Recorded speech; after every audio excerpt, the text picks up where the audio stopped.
Hello and welcome to Colors of Chaos. I'm Match Lad, and today we'll be exploring the second episode of RWBY Fairy Tales, The Hunter's Children.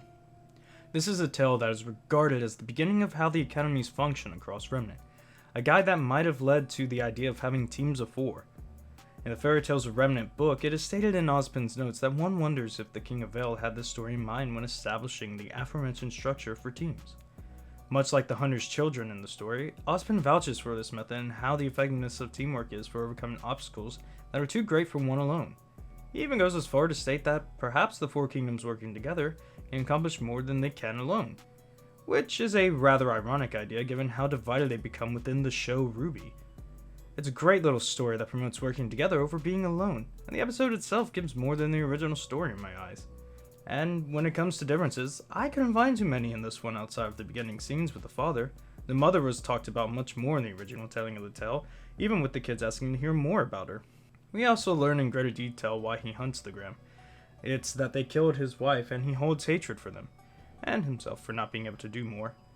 In the end, they also did the opposite of what their father did, who believed himself in the book that he had to hunt alone as his aura was stronger than those in the village. From there, it's mainly just a difference in Animoid dialogue. As for one last big change, the eldest brother used a rope in the fairy tale book to link their oars together instead of locking arm. Their strength was greater in the book as well, as they were linked together with the villagers, who were also tied to them with the rope. But I believe that omitting that detail in this episode is a better display of the 4-man team idea.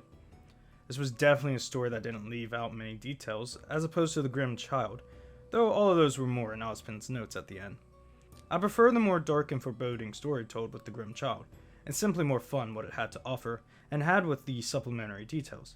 But this episode definitely holds a stronger connection to the world of RWBY as a whole. I truly like the implications of what this tale offers within the world of RWBY, giving more meaning and reasoning behind why they do teams the way they do.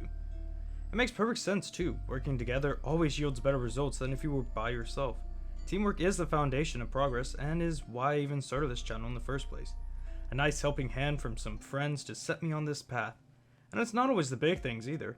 It could be as small as simple encouragement that pushes you forward too. That is the power this episode displays with its story. And who knows, perhaps there will come a time where everyone can work together for the brightest future possible. Hope you all enjoyed this episode of RWBY Fairy Tales Explored. If you did, please follow our journeys throughout Remnant by dropping a like, follow, hitting that bell, and subscribing to see our content in the future. Until next time.